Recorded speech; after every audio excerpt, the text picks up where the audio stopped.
Desde el Partido Nacional se dice, bueno, hay que fortalecer el Ministerio de Educación y Cultura, al punto que ya está el nombre de quien eventualmente sería el ministro de Educación y Cultura.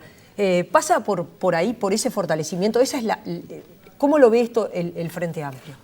Sí, usted fíjese que es contradictorio, porque Gandini nos dice que no hay que discutir sobre el poder en la educación y lo primero que hace el Partido Nacional en su programa es hablar de cómo fortalece el poder en la educación desde el Ministerio de Educación y Cultura. Y después, acto seguido, el candidato a presidente del Partido Nacional desmiente las posiciones que lleva adelante, en este caso, su propuesta de ministro de Educación y Cultura. Dice que no está de acuerdo con algunas de las cosas que dice Pablo da Silveira y por tanto me parece que ahí tienen un problema el Partido Nacional que es sobre su programa. Pero yo quiero hacer un comentario previo que refiere, tenemos que hacer una gran reforma del sistema educativo y pedagógico y resulta que el Partido Nacional no votó la creación de la Universidad Tecnológica en Uruguay, que no era una universidad para que la inaugurara Mujica, porque se estaba aprobando este año, era una universidad para el país, para formar los docentes y trabajar en las pedagogías y en investigación que permita mejorar la calidad docente. Pero además en otro rubro, no es cierto que la educación pública es peor que la privada. A igual nivel socioeconómico del estudiante, la educación pública tiene mejores rendimientos que la educación privada. Y eso lo miden las pruebas PISA, de las cuales tanto se ha aferrado el Partido Nacional para discutir cuáles son los resultados de la educación. ¿Cuál es el problema? El problema es que nosotros incluimos a más de 40.000 adolescentes de barrios carenciados que no estaban en el sistema educativo antes.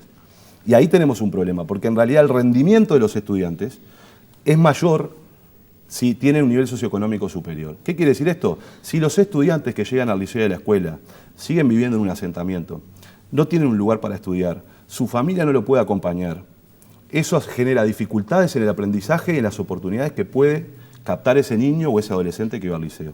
El gran desafío es justamente seguir mejorando las condiciones que tienen hoy quienes están más marginados y que puedan pasar por el proceso educativo y que eso les sea útil para el futuro. Y yo creo que esa es la gran discusión de fondo. Yo creo que la discusión de fondo acá es dejarse de discutir, por ejemplo, cuando hablamos de educación, entre ladrillos y salarios. Hay que tener ladrillos y hay que tener salarios. Pero lo que hay que hacer es innovar pedagógicamente. Y yo creo que hay un montón de procesos bien importantes que se están desarrollando en este periodo de gobierno que van a permitir cambios importantes. Por ejemplo, el programa Tránsito Educativo. Es decir, el acompañamiento de pares, el acompañamiento de universitarios cuando están los gurises que están en el liceo van a llegar a la universidad, el acompañamiento de docentes, el trabajo del docente cargo. Tenemos que ir al docente cargo y no al docente taxi. Y eso para eso hay que pagarle a los docentes. Y el Partido Nacional no quiere invertir más en educación. Entonces, como no quiere invertir más en educación el Partido Nacional, no se sabe cómo lo va a hacer. ¿Cómo nos dicen que lo van a hacer? Van a recortar los gastos superfluos. Hasta ahora nadie ha podido fundamentar de qué manera mejorar la educación pública sin invertir recursos. ¿Se necesita más dinero para la educación pública? Pero claro que se necesita más dinero. Lo que pasa es que el dinero hay que medirlo con relación a resultados. Dinero se ha puesto una montaña de dinero. 4,5. Sí, pero de un PBI que son 55.000 millones. O sea, hoy hay 2.300, 2.500 millones de dólares puestos en la educación pública. Y cuando miramos los resultados, Uruguay no deja de caer a nivel internacional. Para aclarar algunas cosas, nosotros votamos la UTEC, lo que no votamos fue la Universidad de la Educación. Exacto. Y no porque no estuviéramos de acuerdo, nosotros entendemos que el nivel docente tiene que tener título universitario. Está en nuestro programa, lo hemos planteado siempre. Lo que no estuvimos de acuerdo es con el cogobierno, con el sistema de gobierno en la Universidad de la Educación. La educación pública no puede estar cogobernada por los gremios de la enseñanza. Sí estuvieron de acuerdo no con estuvimos de el gobierno acuerdo, en la UTEC. Porque es otra concepción. Es la misma. No es la misma.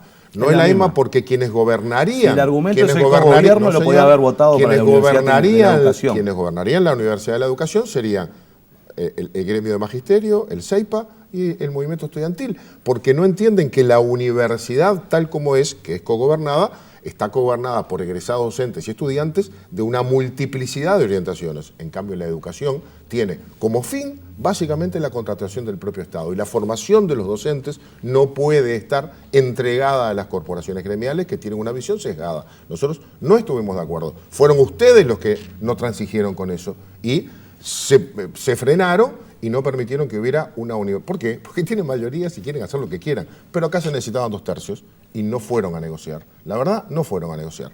En materia de educación en general, sí es verdad que se incorporaron algunos sectores, pero también es verdad que el Frente Amplio se opuso a la reforma de la educación que fuimos planteando durante todo el proceso. Ahora empezaron a hablar del docente cargo. La propuesta del Promejora del profesor cargo y de otros aspectos de la reforma para que la autonomía del centro fuera adaptada e incorporando a la comunidad y adaptada al lugar donde está radicada, porque es diferente si la escuela está en el Casaballe o si está en el Parque de los Aliados, esas cosas fueron absolutamente trancadas en el presupuesto nacional por la mayoría del gobierno. Nosotros quisimos empezar con ese proceso para que el docente de clases, como sucede en el sector privado, de historia, durante años y todo el tiempo en el mismo lugar, para que se forme parte del sistema y pueda evaluar y ayudar a ese muchacho que llega con 1000 dificultades. Las escuelas de tiempo completo no tuvieron el impulso, tuvieron el freno, vienen de otros gobiernos, han mostrado resultados. Se empezaron a sustituir por las escuelas de tiempo extendido. Ahí habría que invertir el dinero y creo que tendríamos que poner mucho dinero en los liceos de tiempo extendido, que es la edad clave de la formación del muchacho, donde el sistema educativo compite con la calle, porque hay poca familia para compensar. Creo que sobre esas reformas, pero ahora el frente que llega a la campaña y que ve sus déficits y que ve dónde las encuestas dicen existen los mayores reclamos de la clase media y de la gente en general, empieza a incorporar propuestas que no aceptó cuando era gobierno. Deberíamos decirle, ¿y si no lo hicieron estos 10 años? ¿Por qué creerles que lo van a hacer en los que vienen? ¿Por qué? ¿Y por qué ellos no lo hicieron durante 180 años? ¿Por qué le vamos a creer que lo van a hacer ahora? Yo te escuché con mucho respeto. Te escuché con mucho respeto. respeto. La educación que le hicieron. Y ustedes fueron los que fundieron el Uruguay. Pero por eso, son los que fundieron el Uruguay. ¿Qué va a hacer? Fundieron el Uruguay y ahora quieren venir a gobernar diciendo que lo que no votaron lo van a hacer bien. Y además dicen, lo que está bien lo vamos a dejar y lo que está mal lo vamos a cambiar. Tremendo eslogan. ¿Quién va a hacer campaña diciendo que va a dejar lo que está mal? Por favor, son pompitas de jabón lo que nos están planteando y no se conoce el programa. Ustedes dicen que arrasamos con todo lo que hicieron los demás. No, nosotros no decimos eso. Nosotros decimos que teníamos un país empobrecido y de rodillas y lo pusimos de pie. Lo pusimos de pie por suerte. Pero esta no es la actitud por la positiva. Por la actitud por la positiva es escuchar al otro. Como yo te escuché con mucho respeto. No, pero me toca a mí. Vale. Muy bien. Última. Entonces, a mí me parece que en realidad en este país no es verdad que no se impidió que estas cosas sucedieran.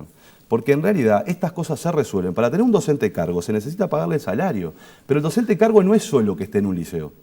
El docente cargo es que el docente vaya de clase de historia y luego tenga horas en el liceo, y para eso hay que pagarle más, y eso se requiere más presupuesto en la educación, cosa que los gobiernos anteriores nunca le dieron presupuesto a la educación para poder hacerlo. Entonces, lo que estamos diciendo nosotros es, por supuesto que hay problemas en la educación, por eso yo quiero un tercer gobierno del Frente Amplio, porque quiero seguir trabajando para resolver los problemas del Uruguay, no porque creo que esté todo bien. Si estuviera todo bien, no me plantearía más cambios. Por eso nosotros decimos, vamos a trabajar y nos comprometemos a que el 100% de los jóvenes de 17 años estén en los liceos en 3 años. Y lo decimos que lo podemos hacer porque logramos hacer un montón de cosas que el Uruguay decían que era imposible. Entre ellos, generar crecimiento económico y distribuirlo. Había que engordar la torta para después repartir. Y nosotros creo que el Frente Amplio da la certeza de que cuando se compromete cumple. Cosa que no ha sucedido con otros. Distribuyeron el crecimiento económico y el déficit, ¿no? Porque nos dejaron 1.500 millones de dólares de déficit en este año, en el anterior casi también. Y eso hay que ver, el que venga no puede convivir con un déficit. Si en tu casa todos los meses gastás más de lo que entra, algún día se te junta la cabeza con la cola, ¿no? Y a los países le pasa lo mismo. El Frente, en la famosa frase de Astori de el margen fiscal, se gastó lo que ingresó, se gastó lo que supuso que iba a ingresar y se gastó más de todavía eso. Bueno, uno podría decir, ¿con plata cualquiera? Bueno, el Frente con plata no pudo gestionar bien los recursos públicos y yo creo que es un tema de cabeza y de gestión.